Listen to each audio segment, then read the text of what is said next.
What is going on, my friends? Welcome to this episode of The Formula. I am your friendly neighborhood host, Trevor Carlson, and I'm excited to share my experiments, experiences, and conversations around designing a fulfilling life in whatever form that means for you.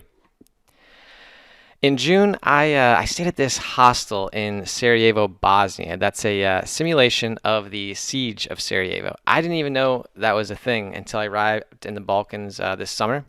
The quick TLDR description is that the city of Sarajevo was under siege from 1992 until 1996 during the Bosnian War. For 4 years, the city was under near constant artillery barrages, small arms fire, and sniper fire.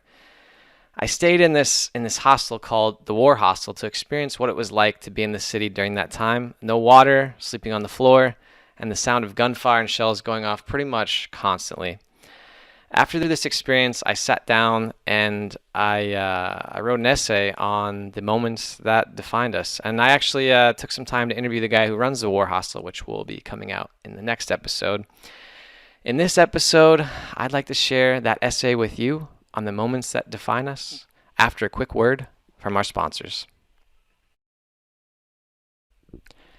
While writing this, I'm sitting in a coffee shop in Sarajevo, Bosnia, with a hot cup of cappuccino on my right and Cheryl Strayed's book, Wild, just sitting to the left of this notebook.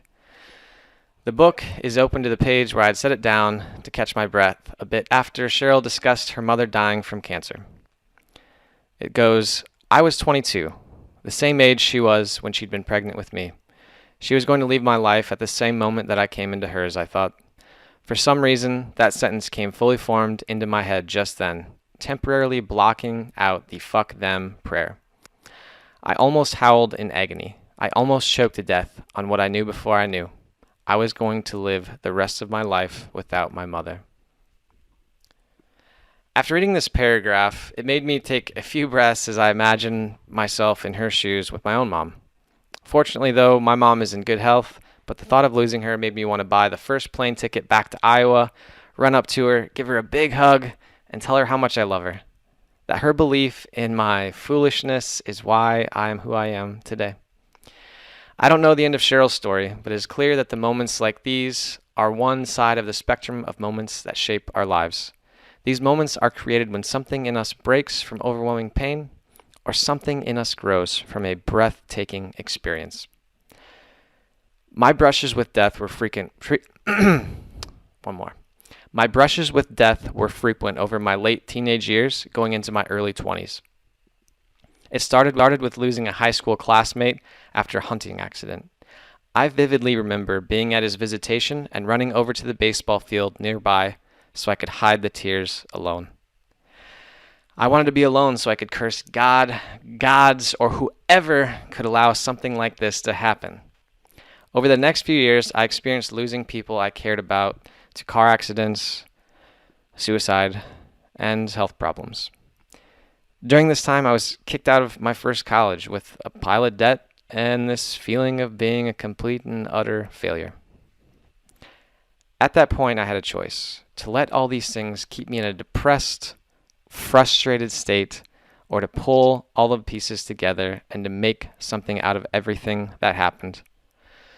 To drag the pieces together of a life that I had completely fucked up due to my own choices and an unhealthy coping with depression and loss. Losing friends and the humiliation I felt for everything that happened at that point in time was not enjoyable, but I credit that time for giving me the drive that I still feel today.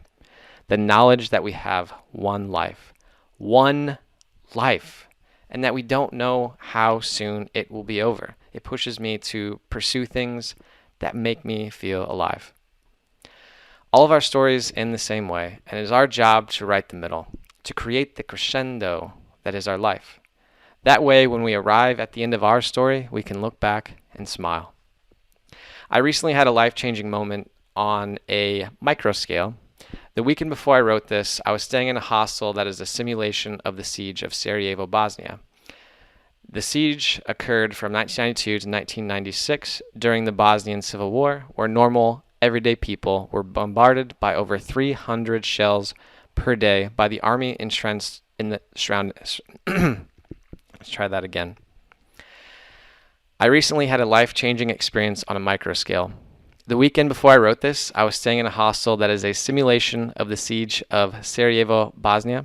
The siege of Sarajevo occurred from 1992 to 1996 during the Bosnian Civil War, where normal, everyday people were bombarded by over 300 shells per day by the army entrenched in the surrounding mountains. The shelling, as well as constant sniper and machine gun fire, made just standing in the water supply lines to fill up your water jugs for your family extremely dangerous. When men, women, the elderly, or children were standing in line to restock their water, it wasn't unheard of for that line to be hit by a mortar or grenade. The city was protected by the ragtag Sarajevo defenders who were outgunned and outmanned, going up against a well-armed army.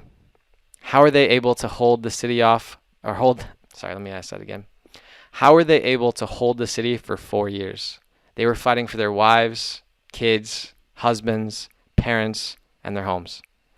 Everyone in Sarajevo believed that if the opposing army entered the city, everyone that they loved would be killed.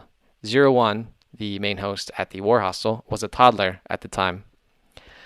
Death, destruction, and apocalypse are his first memories, and he says there was no surrender.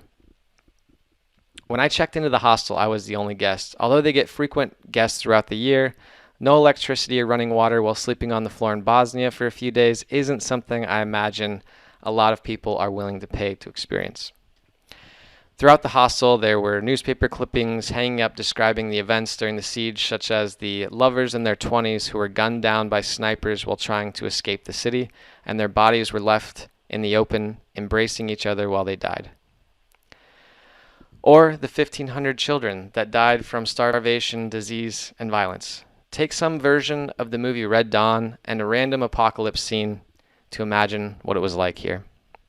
Everything burning and under constant fire for 4 years. The hostel is built into their home that they survived the siege in and were built after it was over. Staying in the hostel wasn't really the hard part. The hard part started when I went on the tour with 01's dad. Things got very real. They took us into the mountains to the front lines. They're still there. The bunkers and the trenches, the leftover shells, tin cans, and empty bottles of schnapps that were emptied and tossed by the soldiers entrenched there. We took a trail through the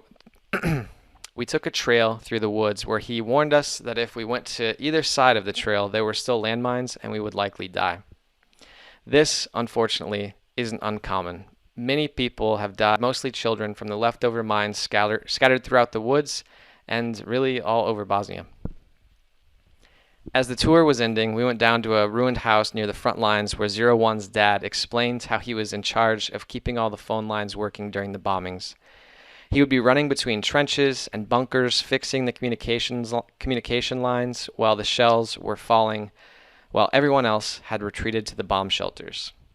He told the story of a 19-year-old girl on the front lines. She volunteered to man a machine gun from World War II and just happened to be manning that weapon during a heavy assault early on in the siege.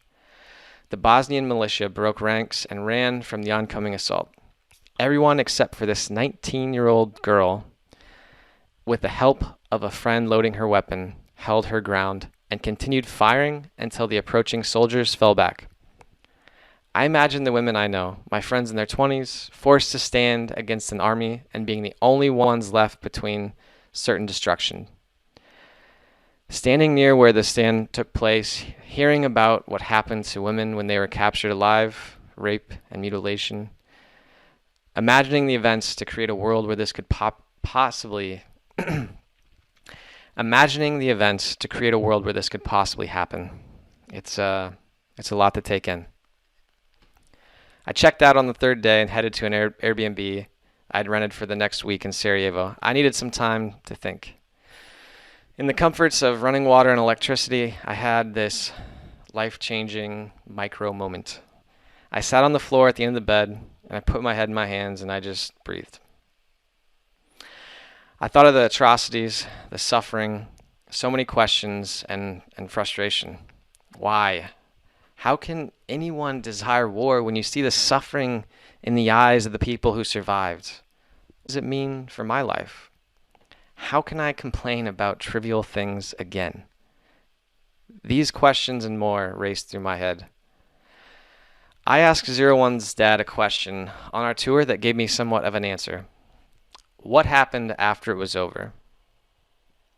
He looked at me and said, "We danced in the streets, and we celebrated that we were fucking alive, that my baby boy and my wife had survived when so many hadn't.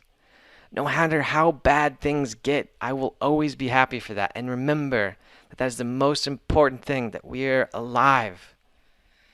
Zero One echoed this sentiment when he said, "Man, every day you are alive is a second chance. You are still alive, and that means you have a second chance to do whatever it is that you want, to change the world, to make a difference in your own neighborhood, or just do something that you love." My challenging moments haven't nearly been as bad as what the people of Sarajevo went through, not even close. These moments, the good and the bad, and what we choose to do with them are what define our lives. We get to choose. That might mean that might mean removing distractions for real experiences, spending time with people we love, and expressing that love by investing time.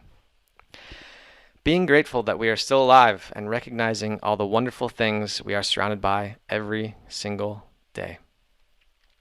So cast judgment of ourselves and others aside, pursue what makes us feel alive, give back, and treat everyone the best we can.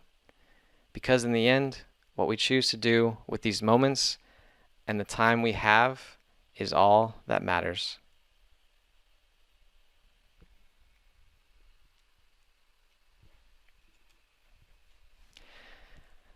Damn, that was a heavy piece just to read, even after I had finished it. Really appreciate you guys taking the time to tune into this episode. Next week we're going to be next episode we're going to be dropping the interview with Zero One, the War Hostel host, and I got to say, after listening to it again, it's really, really powerful. This guy has been through a lot, and he really shares a lot about how he has formed his current perspective in life, and maybe how we can change our perspective a little bit too. That's a wrap, everyone. Appreciate you taking the time to listen again, and I look forward to you stopping by next time.